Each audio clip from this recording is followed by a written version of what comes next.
Hello to all my people, and if you're watching live, checking us out on YouTube, or listening on your favorite podcast provider, you are most definitely my people. Welcome to another episode of Botched Spots and Share Shots. I'm your host, a chef by trade, no mark by choice. I am the Will Gray, and joining me tonight, he is a former New South Pro Tag Team Champion. The Circus is dead, people, but the Carnies are forever.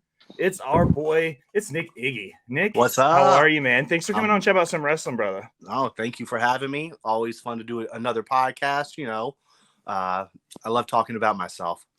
This is a perfect one for it because the whole thing is you, man, from beginning to end. So it's Good, the good, perfect conversation for that. Absolutely.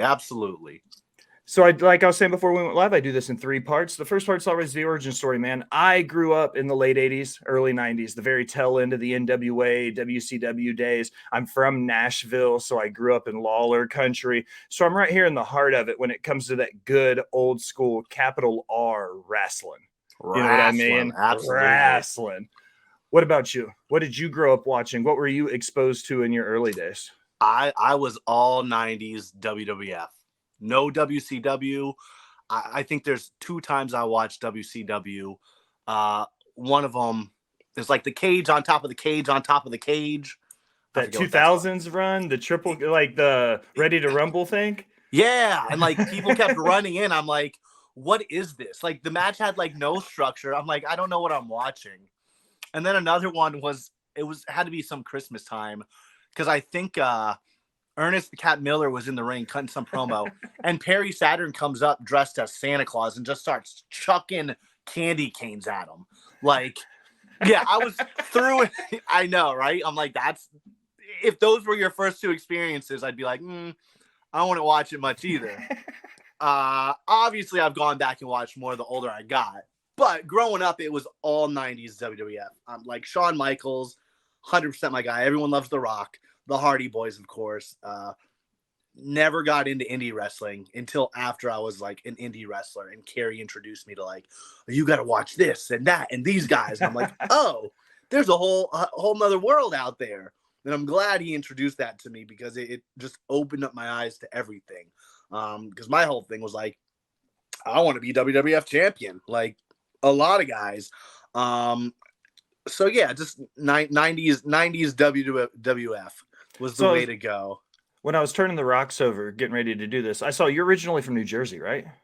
Yeah. I only lived there till I was like 2 years old though. So okay. I was gonna ask, maybe it was a Regency thing because I see a lot of guys up there in that Northeast territory. You know, the WWE was it because the McMahons run New York, right? Yeah. No, it was just that's what my brothers knew. So I have two older brothers. That's what they watched. My parents watched a little bit. So that's how I got drawn on to WWF. It was a family thing, kind of. Yeah, not a region. I've been in Tennessee since. Oh, okay. So you've been down here the whole time. Yeah, absolutely, absolutely. And we've gone, like when I was younger, like an independent show here and there. I want to say they were Burt Prentice shows because he was running for 100 years. It feels like. So maybe some here and there, but mainly WWF growing up. So eventually, though, you had to have that conversation with yourself. You were like, I want to do this, or at least try to do it. So, like, for me, when I was being a chef, I was like, I'm going to be a chef. So I started looking around. I started finding guys around the area I could work with, I could learn from, I could train with. What was that like for you in the pro wrestling realm when you were like, fuck it, I'm going to be a pro wrestler? How do I do that? Yeah, all I ever wanted to do was be a pro wrestler. It was never policeman or fireman or baseball player or football player. It was I want to be a professional wrestler. I want to be in the WWF. And my whole life I was like that. I was like the only person that I knew that really wanted to do that until I met my best friend in 6th grade, Cass, and he was like a popular kid, and I was like this bottom of the barrel nerd, glasses, like real geek, and I loved wrestling. I wore oversized wrestling t-shirts all the time. And he's like this preppy, popular kid wearing Hollister and Abercrombie, and we had to do some display for like our summer reading. And I remember I had this Lita figure, which was very rare at the time. And I had her in like this casket with it, and he was so intrigued by that. And he was talking to me like, "Oh, you like wrestling?" And of course, I'm like, oh, classic story. The popular guy picking on the nerd. I know how this goes. You're not going to get me with this.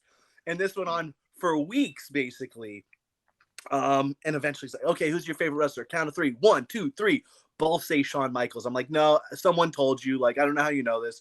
Took a while to gain trust. But anyway, to get to the point of the story, so we start watching wrestling, play with wrestling action figures. I'm 33. We still play with our wrestling toys. We still have shows when we meet up, which is grown great. men with toys, man. It's what we do at this point. You know what? There's worse things to be doing. So it was like 6th, 7th grade, I think. We were watching the Hardy Boys Leap of Faith VHS. And we watched that for the first time together. And when it's done, I remember so vividly, we're in my room, I turned to him and I'm like, I'm not going to be I said, I don't want to be a professional wrestler. I'm going to be a professional wrestler. Like that's the moment where I'm like, there's nothing that's going to stop me from somehow breaking into this business. So fortunately, you know, the Hardy Boys were kind of like that catalyst to making it like a want into like a need. Like I need this. So that's kind of what propelled me to that. Years later, maybe right after high school, I went to college for one semester. I always said I'm never going to college. It's not for me. Went for a semester. I was right. It's not for me. I was never a guy that liked to study or nothing. It just wasn't for me. Now I look back at it and I'm like, you know, I kind of wish I put a little more effort into school. Like that could have taken me on a different path. But, you know, it's already said and done. So there's this promotion, Southern All-Star Wrestling, up in Nashville, Tennessee at the good old Stadium Inn. And they were running there. So I reached out to them and I got in touch with Reno Riggins, great journeyman, the Tennessee Vols, and linked up with him. You know, we went out for lunch one day, talked about wrestling, what I wanted from it, and eventually paid him my money, which all wrestling trainers are gonna charge so much money that you don't have at the time because they know you want to do it. And that's not a knock at him. It's just most wrestling schools around that time and before, they're going to charge you an arm and a leg so they make their money. Nowadays, maybe they're not charging enough money. But you know what I'm saying? Like maybe not enough, but at least if you want to do it, you can give it a try without breaking the bank.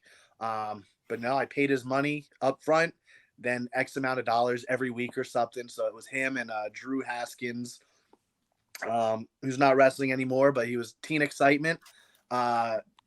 We trained at the Stadium Inn. I think it was every Monday and Thursday.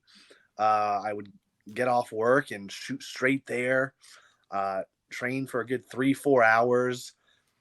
Actually, my first training class was at the Nashville State Fairgrounds. They were having a show.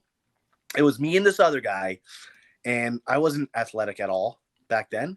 And Reno was there, and we're running ropes, bumping and whatnot. And then he wants us to do like 100 jumping Hindu squats. And I'm like, yeah. And I've never been in so much pain. The next day, like I couldn't walk. 100's never seen that big until then, right? Yeah. Like most squats I've done was like 10 probably at that time in my life. I don't know, you know, like it was ridiculous. My legs were jello. The other guy never came back. So fortunately for me, I got like one-on-one training, which I think helped me in my career where I maybe in somewhat because all the focus was on me. So I wasn't having to focus on like, I'm only getting 25% of this training session. I got 100% of the training session. But it's always good to have extra bodies in there to learn from and kind of grow that network of like friends that you come up with. Cause now I see people talking about like, hey, we've been doing this for X amount of years. So I'm just like, I kind of wish I had someone like that, which is cool, but I got all that focus. So it was training there maybe 6-7 months before I had my first match at the Stadium Inn. I love the Stadium Inn reference because if you've ever been to Nashville for pretty much anything, not even wrestling related, because it's right there off of like the 24, 40, 65 split where everything converges at the river by the stadium and everything. And Not it's that. anymore. It's Did they torn tear? down. It's torn. Yeah. Yeah, a few What? years ago. Yeah. I feel like I was just down there though. No, I think Really? unless they rebuilt something, it was torn. And that place, Wow. it's probably a good thing. Okay. The Stadium Inn was not a place you wanted to go. That place was ran down. It was nasty. They had signs that's like no drug deals and no hookers, but that's like kind of what it was known for. Like, So you're shutting down 80% of your audience then. yeah, exactly. I mean, they can come watch the wrestling. They just can't. You can't, Get horror the room. rounders, so you're yayo here. That's it. Like, But I'm sure they could. I'm sure there were loopholes around. that was the place. They just said you couldn't, and I guarantee most of those rooms were used for that. Speaking of that area, though, like I said, we're both from the Nashville area. Coming into it, my dad, it was like you go to dad's on the weekends, and he would take me to these small independent shows in Nashville. It seemed like every other weekend there was one that we could go see or whatever. It always seems this thing. When you were breaking into the business in this area, what did the independent scene look like to you breaking into the wrestling business, though? Because I remember watching it as a kid. You know what I mean? Like around, what is it? 2009, 2010 range. So that's what, 13 years ago now. Like, yeah. I think my first match was August something 2010. So almost 13 years. Maybe we could be 13 years to the day. Yeah. Maybe. Or you know what? It might have been 2009. Yeah. It might have been. I don't know. I have to look that up, but dang, I don't know. Thinking about that, I've been in it for 13 or 14 years. A minute. I know that much. A minute. A hot minute. Probably too long. If you do anything for 13 years, that's a hell of a tenure for any profession, but specifically in pro wrestling. Absolutely. 100%. I want to get to the point where I'm like, okay, I've done this half my life. I'm good now. That'll be the that'll be the point. If I've done it half my life, I'm like, okay, I think I'm good. That's a good outlook on it. Yeah, the independent scene, again, didn't really focus on independence or anything. I was WWF, but there was always a show to go to. Like, I was wrestling 3-4 times a week, which was great in Tennessee. I wasn't getting paid, but I was learning and I got experience. I know some people that are like in for like 3 years and they're like, I just hit my 100th match. I'm like, I had my 100th match within 6 months, probably. Like, I was wrestling that much plus maybe twice on a show, which I'm like, it's good that I got that experience, which I think helped me accelerate the way that I did, because now it's not that easy, or now people don't want to do it for free, which is understandable, which I don't think anyone should have to do it for free. Everyone should get paid for their work. I was just naive, and that's kind of how the landscape of independent wrestling was at the time. Like, you pick on the green kid does everything, doesn't get paid, Low man on the totem pole. Low man on the totem, not getting paid. Taking his losses, licking his wounds. But yeah, I was wrestling in Nashville, Columbia, Tennessee, Ripley, Tennessee. I'm trying to think of other. I know all the cities. It's so long ago that I'm like, I don't know. But yeah, I was wrestling a lot. So they were independent shows. Very Southern, which is, I'm glad that I got my bread and butter with very Southern wrestling shows like we were talking about. Yeah.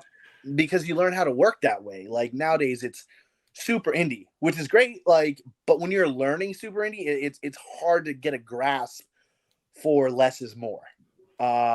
Where you know how to do the moves, but do you know your character work? Do you know your character? Can you do something in the middle of the ring if something gets lost? If you don't have I called spot 1, 2, 3, 4, and 5, and I forgot 4, I don't know where to go from there. And I see that happen to a lot of guys, which sucks because they didn't get that experience where they're wrestling those real Southern shows where it's about character work and going slow with everything. Plus, they're probably not getting as many reps as well. Because there's a lot of shows trying to be like the big show, and they don't want to use these green kids or anything like that. So it's kind of like I see both ends.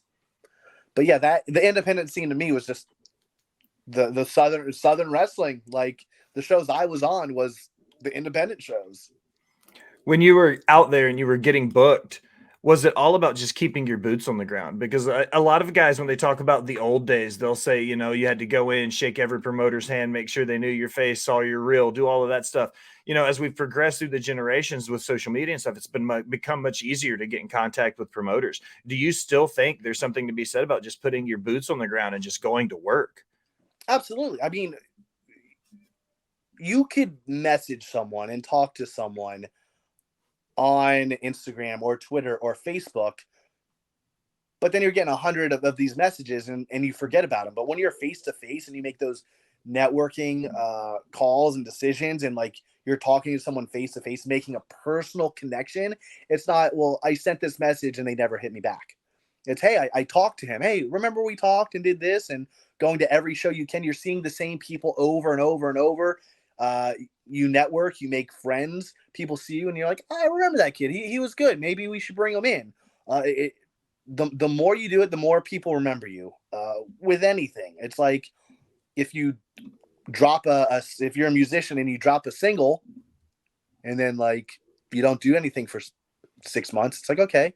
But if you drop a single this month, and then next month, and then next week, and then an album, then you're in everyone's mind, because like you have all this to you that people can connect to, instead of just one interaction. It's multiple interactions, and you're just showing that you do want it. It's not, well, book me because I wrestle and I want to be booked. It's, no, I'm here. I traveled 14 hours. I'm getting paid nothing. I don't even have a match, but I'm here because I want to be here. And that was a lot of me and Carrie's tag history, which I'm sure we'll get into that later. But yeah, it's boots on the ground, get seen as much as possible, get those reps in. Wrestling's networking. It doesn't matter how good you are. I think Mose, who's one of my favorite commentators now, he tweeted earlier something about this. Like, it's not about how good you are at your craft. It's about getting your face seen and making those face-to-face interactions and networking. Because you can be the greatest wrestler in the world, but if you're sitting at home, no one's going to know about you. I like the networking side is probably the coolest side of it, that I feel like, because you meet somebody at one show and then you see that same guy 2 months later at a completely different promotion in a completely different state, and it's like, "What's up, Will? How are you?" And it's like, Yeah, we just saw each other. You know what I mean? And that's exactly what I like about it. And it's very it's nice to have that camaraderie inside of it. You know what I mean? And I'm on my side of the curtain, not even on your side of it. You know what I mean? I mean, Like, that's that's what's nice about it. Yeah, because you could see someone today and then not talk to them for another 6 months, and you're gonna pick up just where you left off.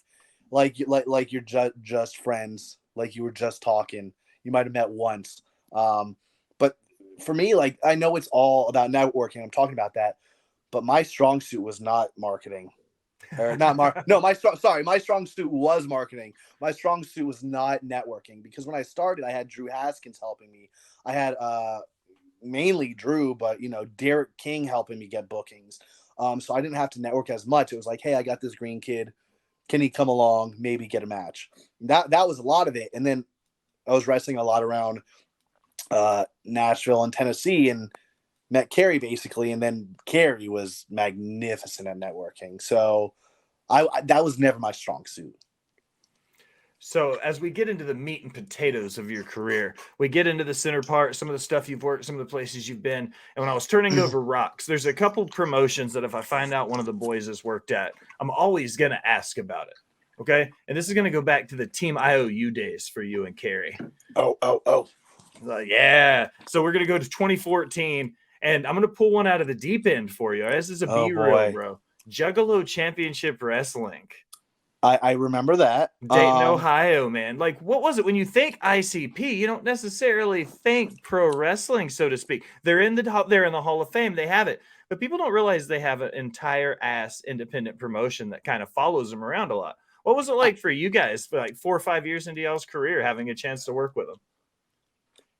It was interesting. That sounds like a fun, interesting. Yeah, I don't know how he got hooked up with that. It was Carrie, 100%. Carrie got that. It might have been a connection through Mickey Knuckles, if I had to guess, because she helped us a hell a lot with getting our names out there as Team IOU.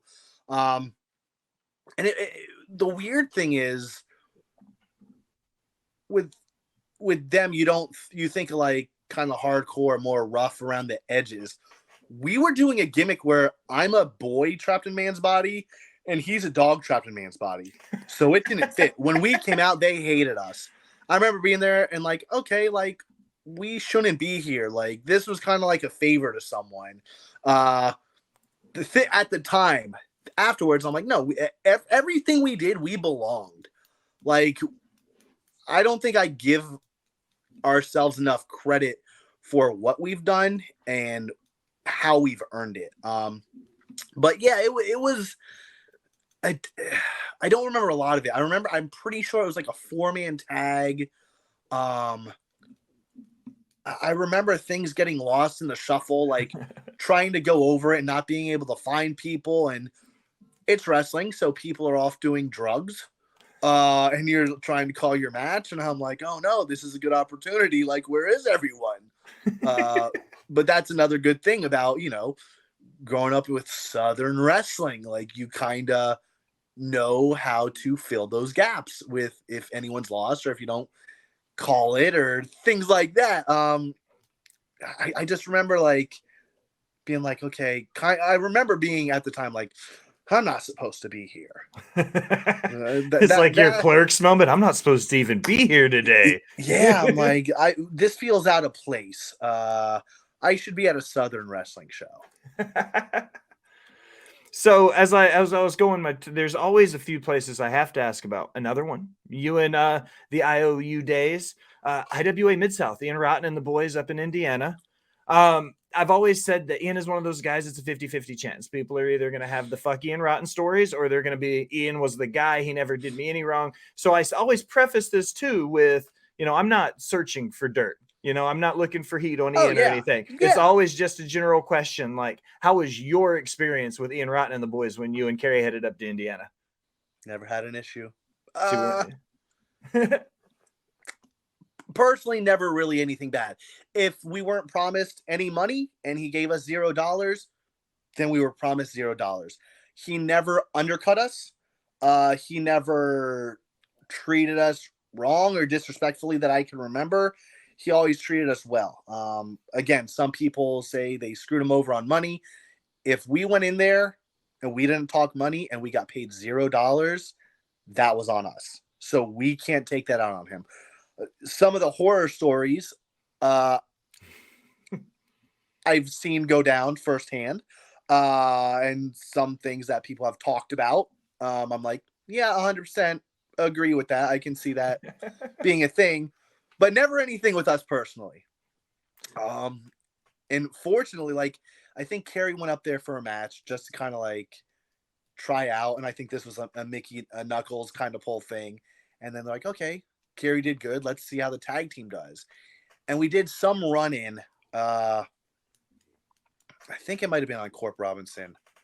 I could be wrong. We did a run in for something, and Carrie was doing the dog gimmick and whatnot. And we were kind of steering away from that a little bit where it wasn't as extreme. But he announced, okay, well, you know what? You guys in a dog collar match against Corp Robinson and Ox Hardley. And I'm like, shit, Corp's like known for just being a hardcore motherfucker that's gonna fuck you up regardless. He doesn't care. He's fucking snorting lines in the back.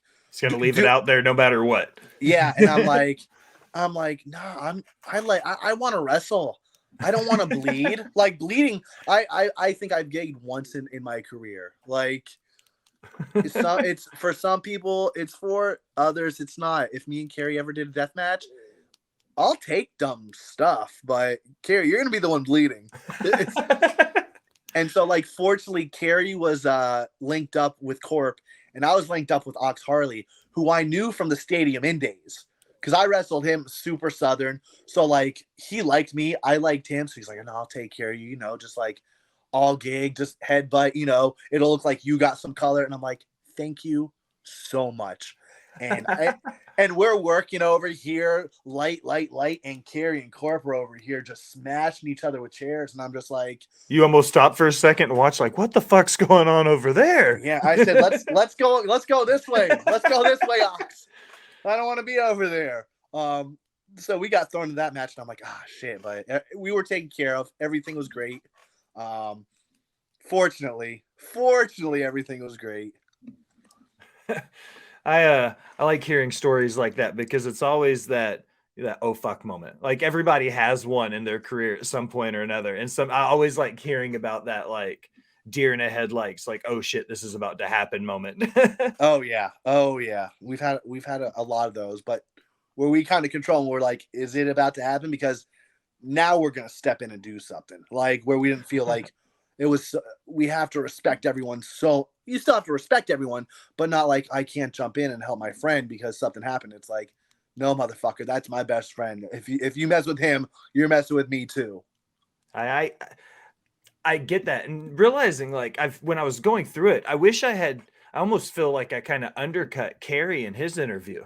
Because looking through all the research, I'm like, how did I not realize this when I was doing it for Carrie? So I'm like, it's, in this case, it worked out for you to be the second half. Because I was like, cool, okay. So 2018, you guys have made the switch over. You're the Carnies now. You guys had been just running roughshod on the indies through here. You guys had worked pretty much everywhere, who's who in the Southeast, all the way up into the Midwest. You guys get the call from Ring of Honor in 2018. You get to perform in the historic, if you know Nashville wrestling, Municipal Auditorium. So when you get the call and you and Carrie are going to go to the Ring of Honor, you're going to do the show. What were the nerves like? To one, being around the area, understanding what Municipal is for the Nashville wrestling scene, but now you're like, oh shit, like I'm going to be wrestling a show there. What were your nerves like that day? So to back that up just a little bit, we did the Ring of Honor tryout that they were doing. They were doing it every 6 months or so. So we drove up all the way to New Jersey, did the Ring of Honor tryout. And this was when we were getting like, slightly after we changed our name to the Carnies. Because everyone said, you guys are Carnies. You are Southern Carnies. A callback to the old days, right? Exactly. Like they're from the South. You can't trust them. I'm like, so we're like, well, if you're going to use that to describe us, because a lot of people in Tennessee didn't break out. They stayed in Tennessee. We were the ones that traveled everywhere. And I feel like helped a lot of independent guys learn in Tennessee. Like, you don't have to stay here. Tennessee is notorious for wanting to keep their trainees in that general area and don't want to see them grow, spread their wings and get better. I feel like we were, not the first, but some of the first on that independent scene to break out and travel and everything. So we were doing the Carnies because everyone called us Carnies. Let's turn a negative into a positive. We are Southern Carnies. We're slime balls. We're gonna take this for all it's worth. So we do the Ring of Honor camp. We're the Carnies. Blah blah. They loved us. Our promos went off without a hitch. Our matches were great. They were out of their seats for that. Basically, they say, well, if you're the Carnies, maybe Nick get a top hat. Carrie maybe like the monster gargoyle thing. And we're like, we don't want to be too on the nose with being like super gimmicky because we just did a boy and his dog. Like that was so gimmicky. So we're like, okay, well, yeah, maybe we'll try it out. If Ring of Honor tells us we're trying to get a contract. So we did a few shows with them before the Municipal Auditorium. Oh, okay. We wrestled Cheeseburger and Will Ferrara. We did the Tate twins a time before. I know there was another match or two. And then there were times we just went to the shows to help out and make face, which was awesome. So the Municipal one,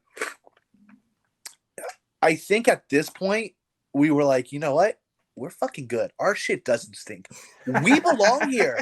Like legit at this point, because there was a lot of doubt when we went to a lot of shows where it's like, okay, maybe we aren't as good as people say we are. We're undercutting ourselves, or maybe we're not as good as people think we aren't. Maybe we aren't that good. But at that time, we're like, no, we're really good. Like, we know what we're doing. We know our gimmicks. We know our characters. We know how to work. We know how to cut promos. There's nothing you can tell us that we can't do. So the nerves, I don't feel like we're through the roof at that point. Like, we were so confident in what we were doing about any feedback that we got that it was more exciting than nerves, really, because I've seen plenty of shows there, WWF shows, of course. It was like, you know what? If it all ended today, this is a cool time for that to happen. We had some friends and family in the crowd watching us, which is awesome. Anytime you have your family or friends watching, that's cool. Knowing that you've seen some of your favorites watch, man, I someone came up to us the other day and said it might have been Hunter Drake. It might have been Hunter Drake, and it makes it even better because, like, I have so much love for Hunter. He's one of my favorite guys. Man, I want to say it's him, and I'm going to be so mad if it's not. But I almost guarantee it was him that said he saw us at that show. And, like, to be so close friends with him all these years later, it's like, man, I might have, in a way, impacted him and be like, well, if these Tennessee kids can do it, like, I can too, type thing, But I was so happy with the match. Like, that's what we sent out to so many people, because it looks cool that you're on Ring of Honor. It's in your basically home state, like a place where you've seen so much wrestling go down. So the nerves weren't all there. It was excitement. It was fun. And when you're having fun, that's when wrestling's great. I love that answer. I like hearing about people having fun. As a chef, that was what was cool about it. For all those years, it was like I continually had fun. So when I hear you guys talk about it, how much fun you have, I was like, that's it. Like, that's it. So now kind of today in wrestling, as we get to kind of the last year or two of what's been going on, we're going to kind of start with New South Pro, but we're going to kind of touch on GCW and New South first before we bridge into just New South. Looking at GCW, what they've kind of grown into, they're a lot like what Ring of Honor was in those early 2000s, right? Kind of the king of the indies, so to speak. But Absolutely. One specific thing I like about GCW is that what Brett and the boys are doing well is whenever they go to a new market, they pick what that market is known for and they accentuate it and do it well. When they came down to Florence, they paired with New South, and you guys tore the absolute just roof off the place. The Carnies versus Bussy. Alley Catch and Effie, man. This is one of those like polarizing dudes in wrestling. When you think of Effie, you think the Big Gay Brunch and how like loud and out there his style and character work is in wrestling. What was it like when the Carnies got to cross paths with him? So we've crossed paths with Allie multiple times before, because Trip Cassidy had a hand in helping her out. So like she was kind of like our little sister in a way. And we've wrestled her with Christy James before. And we've just been around with her a lot. And Effie's been one of those guys that we've always talked to and kind of like pitched ideas with, because Effie is an enigma. Effie is his own. I don't even want to call Effie an independent wrestler, because he's not. He is his own thing. There's nothing he cannot do. I'm just waiting till I can pick his brain. I'm just waiting till he gets in the chair across the table from me. he just happens to be a professional wrestler, is how I see it. Because there's nothing that he cannot or will not exceed in. And I wholeheartedly believe that. But Effie, we've had many car rides with Effie, which have been some of the most fun. Just hearing some of his stories. But the match with them was great because we haven't seen them in a while, because when COVID happened, everything shut down. And even when it picked back up, like, I was in the medical field, so I didn't want to risk catching anything and bringing it to work. Kerry had a newborn. He didn't want to bring anything around his kid, so we took a good 2 years off wrestling while wrestling was still going on. So a lot of our friends we weren't seeing. So it was real nice to see like a lot of people at GCW, especially Effie and Allie, because of like everything we gone through years before with them. That was great. I think my two favorite things about that match, though. First thing, so me and Effie had a match, maybe 2018, at Southern Underground Pro, Sup Graps in Nashville, Tennessee, where he's daddy, and I started calling myself the granddaddy. I'm gonna bend you over. I'm gonna spank you, and again, like things like that. I had tights that said granddaddy on them. That's awesome. So like he basically came out to the ring talking to Vince. He's like, "Oh, Vince, I gotta call you back." Blah blah blah. The end of the match was me taking his phone, being like, "No, I know what you want. I'm gonna give you what you want." And like I pull my pants out and like I take a dick pic and I throw it to him, and he looks at it so excited. And then I roll him up 1, 2, 3. Like the finish of the match was dick pic. How great is that? The old dick pic finish, right? So then we did a callback to that, like where I did it and I tossed it to him, and I tried pinning him and he kicked out. He's like, no, and then he shows Allie and she starts cracking up, and then the ref Max Recon, he starts cracking up, and they're just like the fact that it was a callback from 5 years before that many people may not have gotten. Like this was what, a year ago maybe that we had that match with them, and they're still calling me Shrimp Dick at New South, and I'm like, cool, that stuck. Like that's the good thing about wrestling is moments. That's what I want. I don't want a 5-star match. I don't know if I've ever had a 5-star match. I've had 5-star moments. I've had a lot of great moments. I've had a lot of memories, and a lot of people remember those.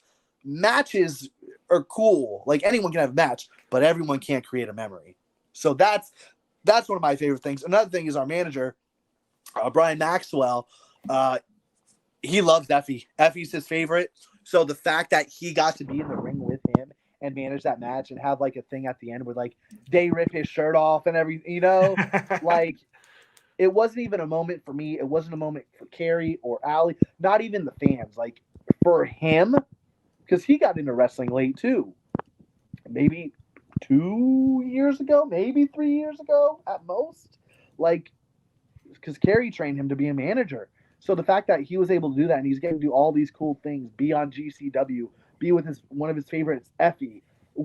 I just had a title defense with him as my tag partner. Like, he's going to do a lot of cool things, and I think that's what I like doing for other people now in my later years of wrestling is like help people have cool moments and cool memories. Like, it's not about me. I'm going to have fun regardless. 100%, like, now in my career, I'm having fun.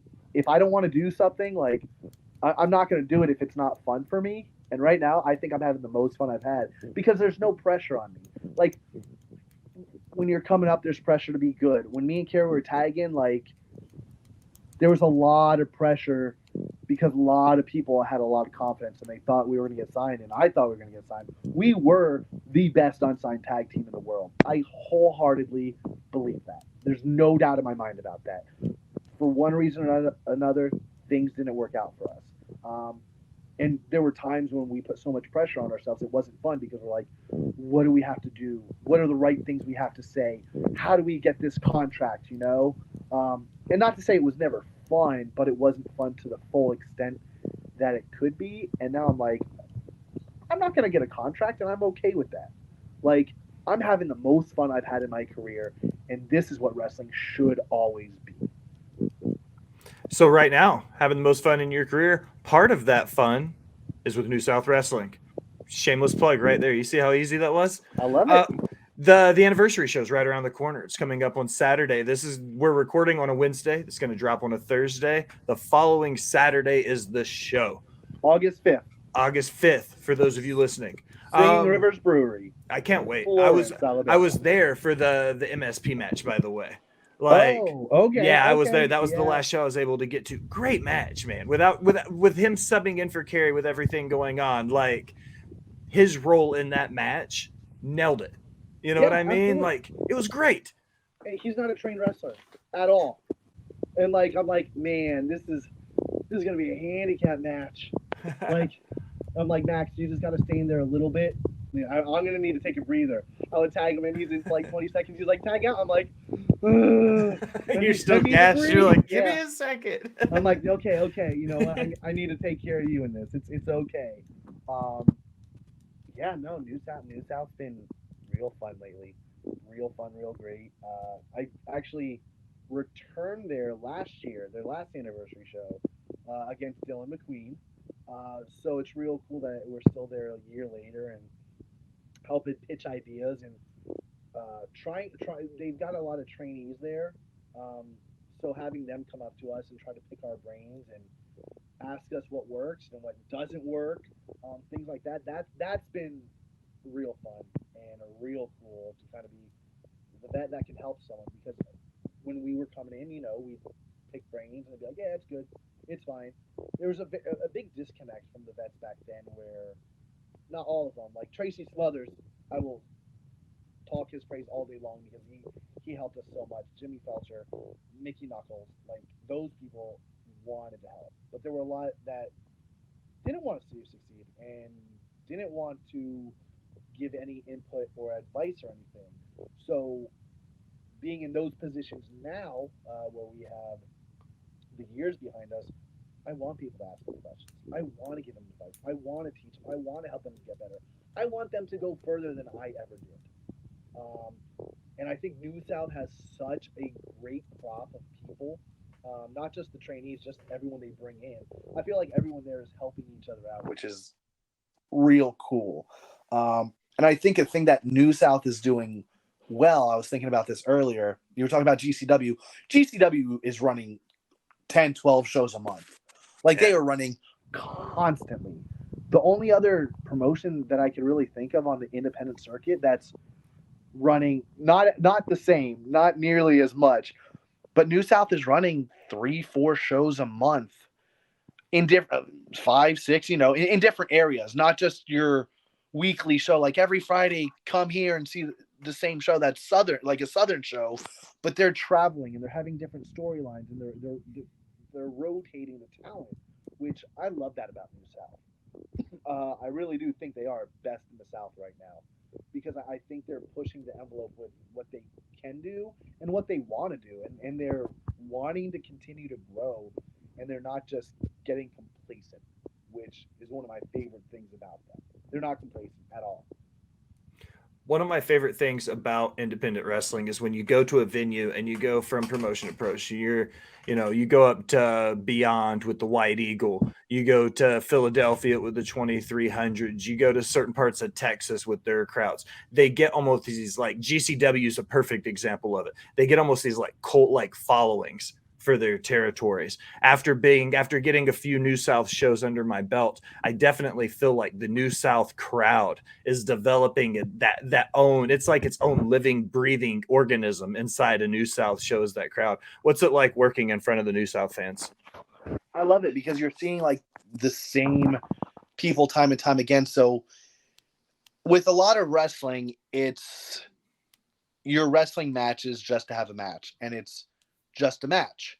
And you're trying to put on these 5-star matches. Well, I've never wanted to do a 5-star. I've never been the type to go to put on a 5-star match. I want a story. I want something people can sink their teeth into and invest in. And that's what I love about New South is you have your regulars that keep coming back, and you're drawing in all these different crowds and bigger crowds that are following along with the story. Kind of like in a much bigger scheme when you're watching the WWE.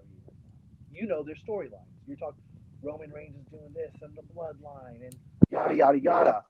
It's nice that New South kind of has that on a smaller scale, but the same crowd that is following along with the storylines and not just okay, come to this show every week just to watch matches be put on. We are putting on story. We are putting on cinema. Wrestling is theater, and they are doing theater the right way because they're giving story, they're giving emotion, they're giving moments, and I think that's why we invest so much of our time at New South, because not only are they doing that, they're kind of like letting us run with our own thing. Like if we have ideas, hey, I want to do this, they're like, okay, like talking about having fun. I don't know do you watch I Think You Should Leave with Tim Robinson?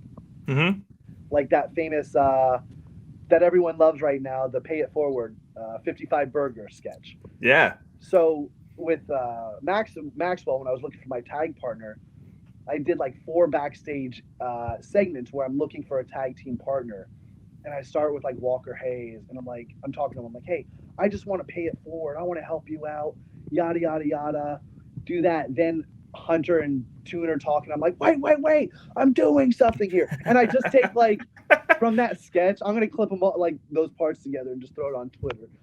I clipped like took parts together and like just made that like my own thing for each different segment because it's fun and it's funny and people know that sketch. And for me, it's funny. It's a good time. Even if one person gets it, it's enough for me because I'm having fun.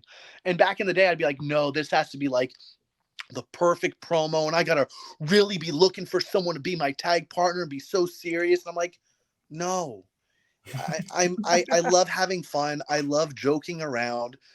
And I think that's why I'm having more fun in this iteration of Nick Iggy, because I'm a character to an extent, but I'm not over the top. I'm not a ringleader. I'm not a boy trapped in a man's body. Like, I am me to the 10th degree, having fun, being silly, and having a good time with my friends. This is my favorite question to ask anybody, and I have a gut feeling based on the last 45 minutes that you're about to give me one hell of an answer. Oh boy. We're going to hop in the Wayback Machine now. We're going to go back to that 2008, 2009 range, and you're going to talk to rookie Iggy before he walks through the curtain for the first time. All right? What advice do you give that man sitting here today with me? You go back to that person. What do you tell rookie Iggy? Turn around. Walk out. It's not worth it. Don't do it to your body. No. I think my biggest thing would letting myself know I have all the potential in the world, but the only thing holding me back, and I think this, and you know what? Years later, I've only done this to myself. I would tell myself, you have to get in the gym. You have to get in shape. You have to become a body guy. You can talk, you can work, you can do everything. But if you don't have that look, it's going to prevent you from being signed.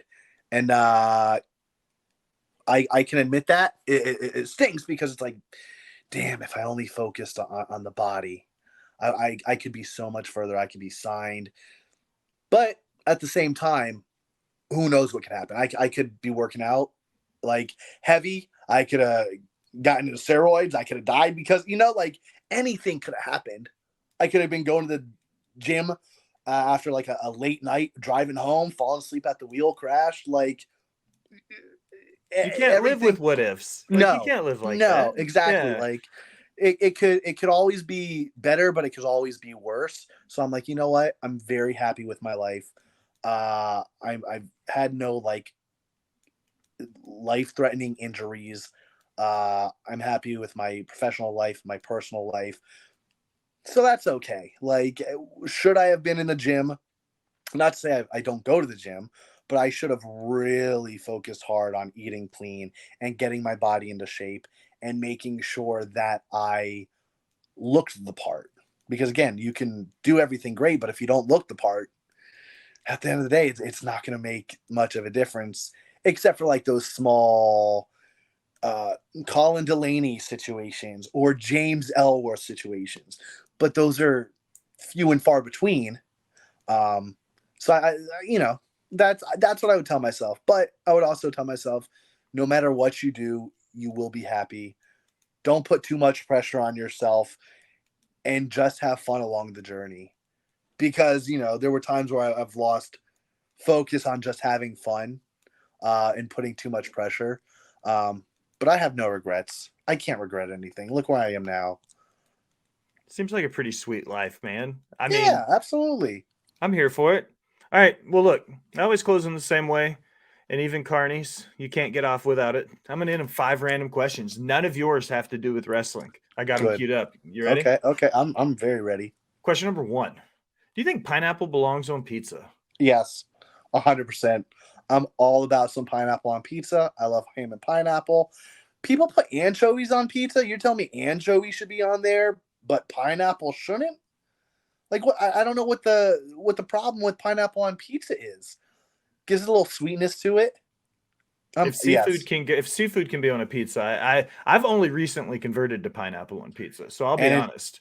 I think a lot of people knock it before they try it too. We whole ass had a thing on the show, and the chat paid to have a pizza delivered so I could eat pineapple pizza live on air. And you Like, liked it. I did. I liked it. It So was I'm here good? for it. Okay, good. I'm happy to hear that. Question number 2. What's your current favorite album? uh, Aurora by Daisy Jones and the Six. So I don't even know if it counts as an actual album because they're not like a real band.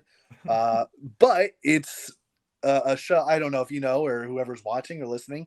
It's a show on Amazon Prime based on a book, Daisy Jones and the Six. It's like 70s, kind of like Fleetwood Mac era type thing. It is the best show I have seen in recent memory. They dropped their album. It's like 11 songs. I'm obsessed. I can't listen to it enough. Like, it's probably because I'm obsessed with the show, but I'm also obsessed with the album. It's been on repeat constantly lately. Well, that ties right into your next one because question number 3 is, what's the last show you binge watched? Is that the last one I binge watched? That's not the last one I've been binge watched is Righteous Gemstones. The first Love 2 that seasons. show, yes. Everyone's always told me, watch it. I'm like, maybe eventually. So finally, we're on board, and we just started watching season 3 today. Actually, started season 3. So yeah, that's been the last one, and then we just started a show on Apple TV called Silo. So those are kind of like the two I'm watching right now. Question number 4. Are there any conspiracies, theories that you think hold water? So my top one, and anytime I talk about this, my wife's like, stop. And I'm like, because it can't be disproven. I'm not 100% on board, but I am at least 50% on board because there's a 50-50 chance that we are part of a simulation. And I feel I'm actually feel a little more than 50% strongly on that. But I think there is a very strong chance that this is all a part of a simulation. There's just too much going on where I don't think that there's not something going on. Like, we are just part of someone's Sims world, living our lives. NPCs are real, man. NPCs are real. They are. I mean, people are doing TikToks being NPCs. Like, they just announced like aliens are real, and everyone's like, okay, what's next? Like, ooh, a flower. Ooh, a flower. Yeah. So I think that's my top. I'm not a big conspiracy theorist, but I think that one. I don't even know if that's like a conspiracy. I think it qualifies. Does it qualify? Okay. Judges will allow it. Good, all right. Good. 5th and final question for you. It's the most serious question of the night. Do you think a hot dog's a sandwich? No. Okay. I don't. I don't. I think no, because like I feel like it's got to be like a top bun, bottom bun to be a sandwich, and a hot dog is all like 3 sides, but it's not a taco. Because a taco's like that too, but I can't consider it a sandwich. A hot dog is a hot dog. A hot dog's a hot dog. That seems to be a popular. I get that a lot. I just recently got the first hot dog's a taco though, and everything in my culinary background just burned to ashes. I was like, "What the hell are you talking about?" I know someone said that once. And I'm like, a taco's a taco. Like, I don't know. It could be. You know what? It could be anything you want it to be. If you call it a sandwich, sure, but you don't look at a sandwich. Sandwiches on a menu. A hot dog is never listed. It's its own thing, right? But as a culinary expert, like, I want to know your take on that. I say it's a sandwich. You say it's a sandwich. It's in the same category as a submarine sandwich, like a Subway sub or a Jimmy John's sub. It's sliced bread with meat and toppings and sometimes cheese. But it's instead of the Subway bun is sliced on its side, the hot dog bun is sliced and opened on top. But it's not sliced all the way through.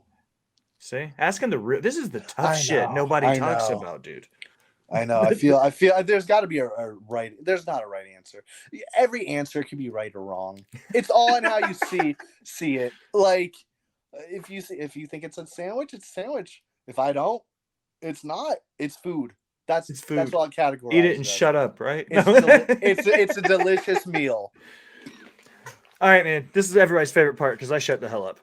Plug your stuff. Tell everybody where to find you, what you got going on. The anniversary show on the 5th is coming up. It's right around the corner. If you've got anything else you want to plug, this is your time.